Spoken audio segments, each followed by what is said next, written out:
বিনিময় সভার মাননীয় সভাপতি, উপস্থিত বিএনপির নেতৃবৃন্দ, আমাদের সকল স্তরের নেতৃবৃন্দ, উলিপুর থেকে আগত নেতৃবৃন্দ, আমাদের দুর্গাপুরের নেতৃবৃন্দ এবং আমার সামনে উপবিষ্ট এই এলাকার ভাই ও বোনেরা, আসসালামু আলাইকুম এবং আদাব।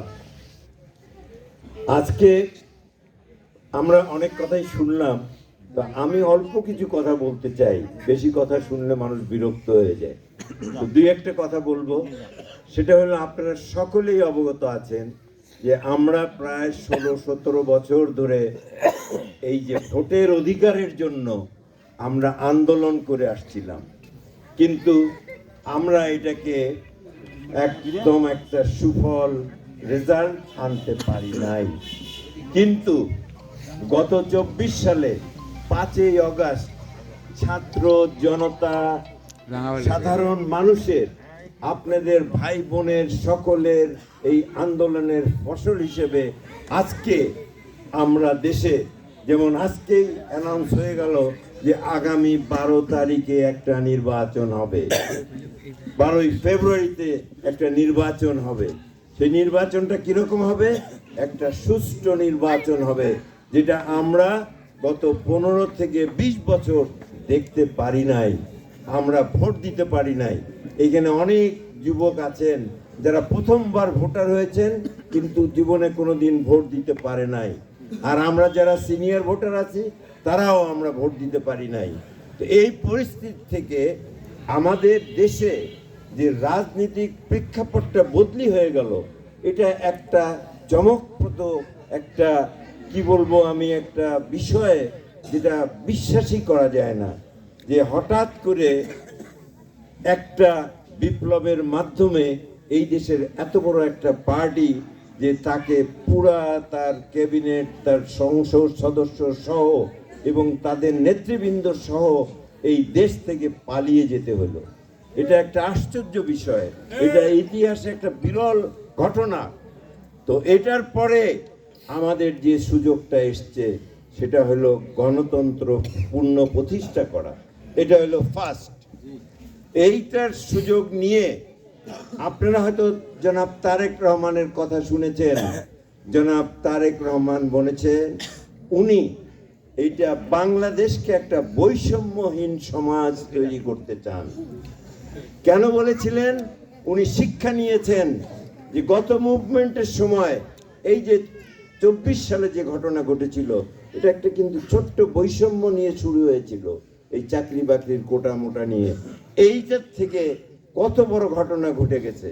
তো সেই জন্য আজকে যে বিএনপির আগামীতে যে ম্যানিফেস্টো হচ্ছে, এখানে স্পষ্ট বলা হবে যে আমরা একটা বৈষম্যহীন সমাজ তৈরি করতে চাই।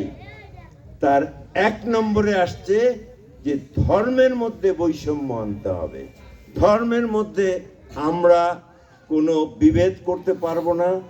আমরা এই দেশে হিন্দু, মুসলমান, বৌদ্ধ, খ্রিস্টান হাজার হাজার বছর ধরে এখানে বসবাস করছি। আমাদের কোনো কিছু হয় নাই। আমাদের একসাথে আমরা ছিলাম আজকে বহুদিন ধরে। ইতিহাস দেখলে আপনারা বলতে পারবেন। আজকে আমাদের সময় কম, আমি শর্টকাট একটু একটু করে বলে যাচ্ছি যে আমরা এর জন্যই আজকে দেখলাম যে আগামীতে, যেটা হায়দার বলে গেল, যে আমাদের মাঝখানে একটা ওয়াল তৈরি করা ছিল, যে আপনাদের কাছে আমরা আসতে পারি নাই। তো এখন এই ওয়ালটা উঠে গেছে। এখন আমরা চাই, এবং আমাদের যে পার্টির যে ম্যানিফেস্ট, সেটাতে প্রথম কথা আছে যে প্রত্যেকটি লোক, এই দেশে মানুষ যারা, সবাই বাংলাদেশি এবং বাংলাদেশের তারা নাগরিক, এবং তাদের সকলের সম অধিকার থাকবে। একজনের অধিকার মুসলমান বলে বেশি হবে, হিন্দু হলে কম হবে, খ্রিস্টান হলে আরেকটু বেশি হবে, এরকম কোনো বৈষম্য চলবে না। সেই বৈষম্যহীন একটা সমাজ তৈরি করার প্রথম স্টেপ আমাদের হলো, আমরা ধর্মীয় একটা ঐক্য আনতে চাই।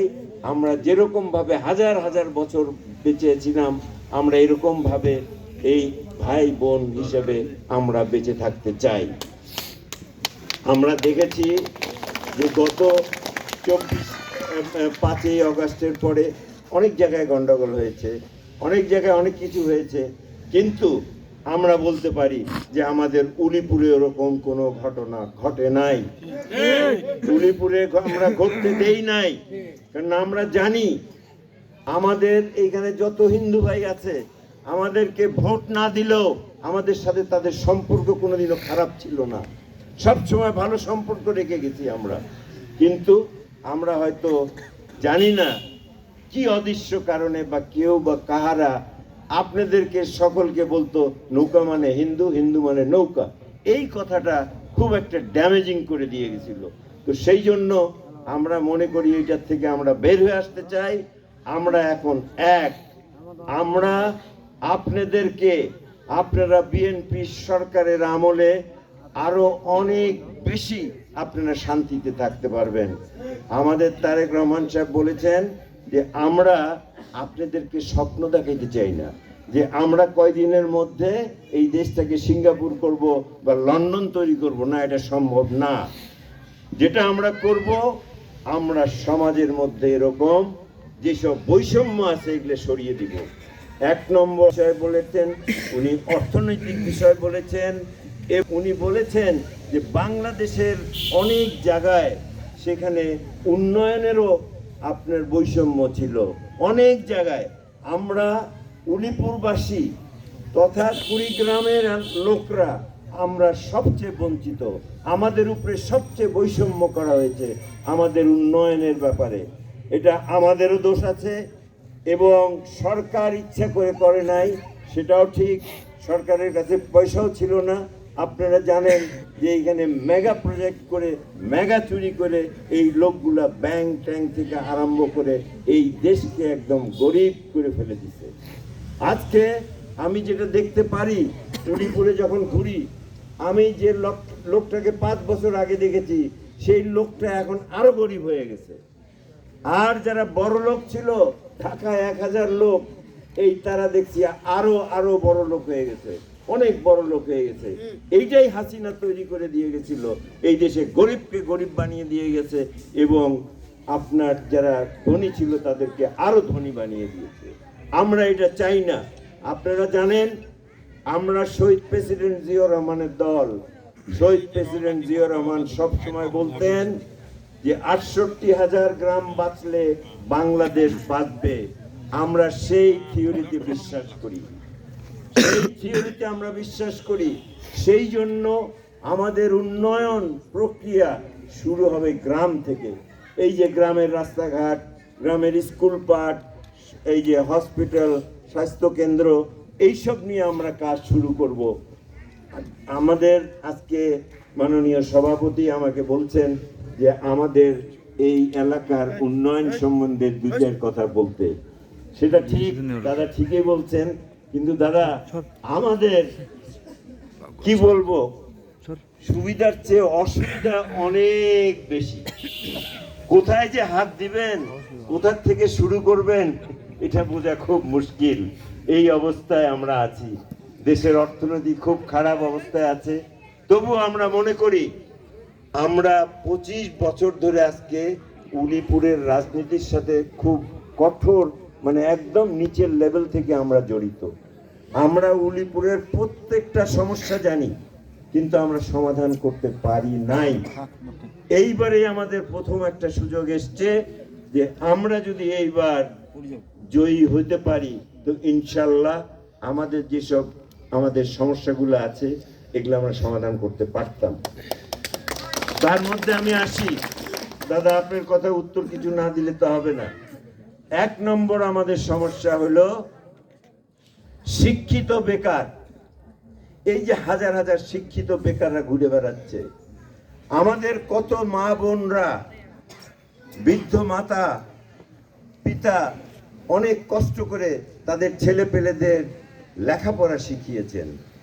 লেখাপড়া শেখার পরে তারা এসে আবার ওই বাপের ঘাড়ে পড়ে আছে, কেননা চাকরির জোগাড় হচ্ছে না, চাকরি পাচ্ছে না, চাকরি নাই। এই এলাকায় কোনো মিল কারখানা হয় নাই, কোনো চাকরির সৃষ্টি হয় নাই। সরকারি চাকরি কয়টা, তাও তো ওইটা আপনার যদি একেবারে সিল মারা হন আওয়ামী লীগের, তাইলে হয়তো চাকরি পাওয়া গেছে, তা নাহলে গত 15 বছরে আমাদের বিএনপির একটা লোকও চাকরি পায় নাই, একটা লোকও চাকরি পায় নাই। এই অবস্থায় আমরা ছিলাম। তো চাকরির সমাধানের জন্য দাদা আমরা বিএনপির থেকে তারেক রহমান যেটা বলেছেন, আমরা বেকার ভাতা দেওয়া শুরু করব। 3 বছর আমরা একটা ছাত্র যখন ইউনিভার্সিটি থেকে পাশ করে বের হবে, তাকে আমরা 3 বছরের জন্য বেকার ভাতা দিব। বেকার ভাতাটা দেওয়ার উদ্দেশ্য হলো যে এই 3 বছরের মধ্যে সে যেন তার বাপ মার উপরে ভর করে না থাকে, সেজন্য ওই টাকা পয়সা দিয়ে নানান জায়গায় চাকরির জন্য দরখাস্ত দিয়ে তার জীবনটা যেন একটা সেট করতে পারে, এই জন্য তাদেরকে আমরা এই ভাতা দেওয়া শুরু করব। দ্বিতীয়ত আমাদের যেটা আছে, আমাদের এই এলাকার সবচেয়ে বড় মানে যেটা দুঃখজনক ব্যাপার, সেটা হলো নদী ভাঙ্গন এবং বন্যা এবং রাস্তাঘাট, এটা একসাথেই আসে। তো এই কয়টা জিনিস অবশ্যই তারেক রহমান সাহেব এই কুড়িগ্রাম জেলার অনেক অঞ্চলে উনি এসেছিলেন। আমি গত 3.5 মাস আগে ওনার সাথে পার্সোনালি লন্ডনে দেখা করেছি। উনি বললেন, আমি আপনার কুড়িগ্রাম সম্বন্ধে খুবই ভালো জানি, আপনি বলেন কি চান। আমি বললাম, আমার চাওয়া পাওয়া বেশি কিছু না, আমার এনে চাকরি বাকরি নাই, এটা একটা, আর এই নদীর সমস্যা, এই দুটো সমাধান করে দেন, আমাদের আর কোনো অসুবিধা হবে না। ওনার সাথে আমি বোঝাপড়া করলাম যে আমাদের কুড়িগ্রামে একটা ইন্ডাস্ট্রিয়াল বেল্ট করে দিবে উনি ধল্লার পাড়ে। এটা আমরা ওয়াদা করছি আপনাদের সাথে, যদি তারেক রহমান সাহেব প্রাইম মিনিস্টার হয়, আমাদের ধল্লার পাড়ে একটা ইন্ডাস্ট্রিয়াল বেল্ট হবে, যেখানে আমাদের ভাই বোনরা যারা গার্মেন্টসে চাকরি করে এবং অন্যান্য ইন্ডাস্ট্রিতে যারা চাকরি করতে চায়, তারা এইখানে চাকরি করার সুযোগ পাবেন। তারপরে আমাদের নদীর ব্যাপারে বলেছেন যে তিস্তা তো আমরা অলরেডি শুরু করতে যাচ্ছি। আমি বললাম, খালি তিস্তা না, উলিপুরে তো 3 দিকে নদী, 3 দিকেই নদী, ধরলা ব্রহ্মপুত্র, এগুলার কি হবে? উনি বললেন, আমরা এটা শুরু করি, আমরা ইনশাল্লাহ এটাও চেষ্টা করব, অ্যাটলিস্ট যদি বাঁধটা আমরা কমপ্লিট করে দিতে পারি, এখন যেটা ওই বৈরাগী হাট পর্যন্ত যাচ্ছে, এটা যদি কমপ্লিট করা যায় তাহলে অনেকটা আমাদের উপকার হবে। তার উপর দিয়ে যদি পাকা রাস্তা করে দেয় তাহলে আরও উপকার হবে। এইসব হলো আমাদের ডেভেলপমেন্টের চিন্তাধারা।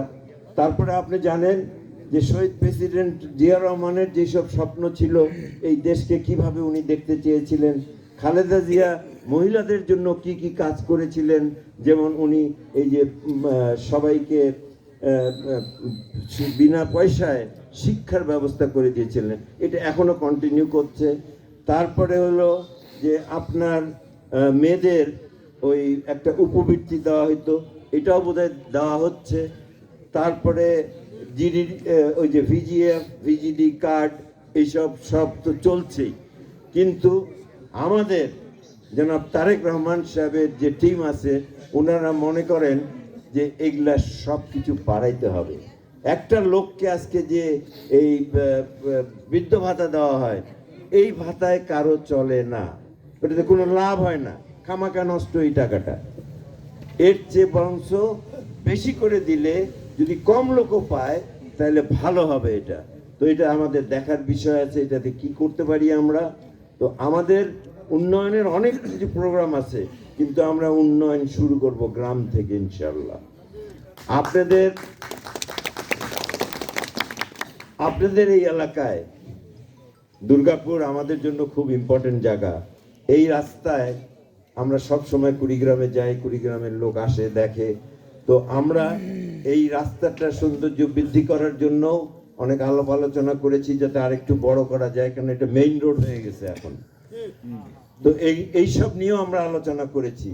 তো আমাদেরকে একবার আজকে যে কারণে আমরা এসেছি এখানে, আমাদের বিশেষ করে হিন্দু ভাই বোনদের উদ্দেশ্যে বলতে চাই যে আমরা আপনাদেরকে সব ধরনের প্রোটেকশন দিব।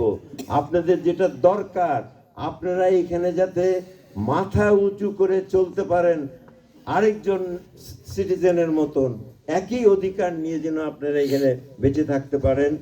এবং আজকে মনে করেন আজকে এই জায়গায় কিন্তু আমরা অনেক হিন্দু মুসলমান একসাথেই আছি, তাই না? আচ্ছা, আমি মুসলমান ভাইদের একটা কথা জিজ্ঞেস করি। আচ্ছা ভাই বলেন, যদি আপনারা এই যে আমাদের কোনো হিন্দু ভাই কোনো বিপদে পড়ে, আপনারা কি সাহায্য করবেন তাদেরকে? করেন না আপনারা? সাধারণতই তো করেন। আর হিন্দু ভাইরা বলেন তো, করেন আপনারা? করেন, সবাই আমরা করি। সবচেয়ে বড় সিকিউরিটি, আমি কেন এটা জিজ্ঞেস করলাম জানেন? এই যে আমাদের হায়দার সাহেব বলল যে আমাদের কোনো নেতা কর্মী যদি না মানে ওকে পার্টির থেকে বাইর করে দিবে। এটা কি সমাধান হবে? খালি সমাধান হবে না। আমাদের মিল মহব্বতটা আসতে হবে এই নিজেদের আপনাদের মধ্যে থেকে। একটা মুসলমান ভাই আপনার পাড়ার সবচেয়ে বড় সিকিউরিটি আপনার জন্য, আপনি আবার তার জন্য একটা বড় সিকিউরিটি। এটা সিকিউরিটিটা নিজেদের মধ্যে, সমাজের মধ্যে নিয়ে আসতে হবে। সমাজকে ঠিক করতে হবে। সমাজ যদি ঠিক থাকে তাহলে কোনো প্রবলেম হওয়ার কথা না। আর তারপরেও যদি আপনারা মনে করেন যে না, ওনারাও হয়তো আমাদেরকে বিপদের সময় হেল্প করবে না, তো আমি এই লোকটা যে এইখানে আছি, আমি আপনাদেরকে একটা ওয়াদা করতে পারি যে আমার নেতা কর্মীরা যাই করে, আমার এই এলাকার ভাই বোনরা যাই করে, আমি কিন্তু আপনাদের উপরে একটা বট গাছ হয়ে থাকতে চাই। একটা ছায়া তৈরি করে দিব আপনাদের যাতে কোনো অসুবিধা না হয়। আপনারা খালি আমাদেরকে একবার একটা সুযোগ দেন যে আমরা আপনাদের কাছে ভোট নিয়ে গেলে ভোটের পরে আমরা কি করি। আপনারা এটা তো দেখেন। যদি আমরা না পারি তাহলে আপনারা এর পরের বার ভোট দিয়েন না। কিন্তু আপনারা তো আমাদেরকে কোনোদিন চেষ্টাই করতে চাচ্ছেন না, সেটা তো হবে না। আজকে বাংলাদেশে যে প্রেক্ষাপট, আমাদেরকে যদি ভোট না দেন, কাকে দিবেন বলেন তো ভোট? আওয়ামী লীগ তো নাই। বাংলাদেশে দুইটা বড় পার্টি ছিল, একটা আওয়ামী লীগ, একটা বিএনপি। তো যেহেতু আওয়ামী লীগ নাই, বিএনপি পাওয়ারে আসার সম্ভাবনা 70 ভাগের চেয়ে বেশি, তাই না? আর অন্য পার্টি যেটা আছে সেটা কি পার্টি জানেন তো? এই পার্টির কথা অনেক কিছু মানে বলাই সম্ভব না। ওনারা, আমি জানি না, আমাদের এখানে অনেক মুরব্বী আছে যারা আমাদের মৌলানা সাহেবের মতন অনেক লোক দেখছি যে আসলে ওনারা কি ইসলাম এই দেশে কায়েম করতে চায় এটা কিন্তু আমরা বুঝতে পারছি না। আমাদের দেশে এমন একটা মুসলিম আছে যে বলতে পারবে যে আমরা আমাদের ধর্মীয় কাজ নির্ভয়ে নিঃস্বার্থে করতে পারি কি পারি না? পারি না? নামাজ পড়তে পারি, রোজা রাখতে পারি, সব কিছু করতে পারি। তো ওনারা কোন ইসলাম নিয়ে আসতে চায় এখানে? আমরা তো অলরেডি মুসলমান, আমাদেরকে কি তারা শিখাইতে চায়? এই যে পার্টিকে মানে মুসলমানদেরকে মানে আপনার এই ধর্মের ভয় দেখায় এই ভোট নেওয়া, এটা আমরা পছন্দ করি না। এটা আমার মনে হয় আপনারা কেউই পছন্দ করেন না। ধর্মের জায়গায় ধর্ম থাকবে। কেন আমাদের একটু আগেই আমাদের একজন বলে গেলেন যে হযরত মুহাম্মদ সাল্লাল্লাহু আলাইহি সাল্লাম বলেছিলেন যে ধর্ম নিয়ে বাড়াবাড়ি করবে না, যার যার ধর্ম তার কাছে আছে। তুমি ধর্ম নিয়ে, এর আগে যত জাতি আসছে এই পৃথিবীতে, তারা ধর্ম নিয়ে যারা বাড়াবাড়ি করছে তারা সব ধ্বংস হয়ে গেছে। তো এই জন্য আমরা মনে করি ওরা যে এই ব্যবসা করার জন্য মানে রাজনীতি করার জন্য এই ধর্মকে নিয়ে আসছে, এটাতে তাদের কোনো ভালো হবে না। ওরা একদিন ধ্বংস হয়ে যাবে ইনশাআল্লাহ। আপনাদের একমাত্র আস্থা বিএনপি, আর আপনারাও আমাদের আস্থা। আপনারা সবাই মিলে যদি আমাদেরকে ভোট দেন, ইনশাআল্লাহ আমরা খুব সুন্দরভাবে এই নির্বাচনে জয়ী হয়ে আসতে পারবো এবং একটা খুশি, সুন্দর, শান্তিপ্রিয় একটা উলিপুর আমি দেখতে চাই। আমার জন্মস্থান হিসেবে এইটাই আমার কামনা।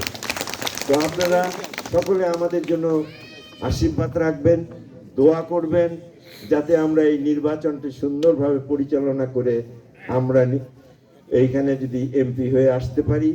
আমি এই এলাকার সেবক হিসেবে আপনাদের সেবা দিয়ে যেতে চাই যতদিন আমি বেঁচে আছি। সকলকে ধন্যবাদ। আমি আজকে আমার এইখানেই বক্তব্য শেষ করি।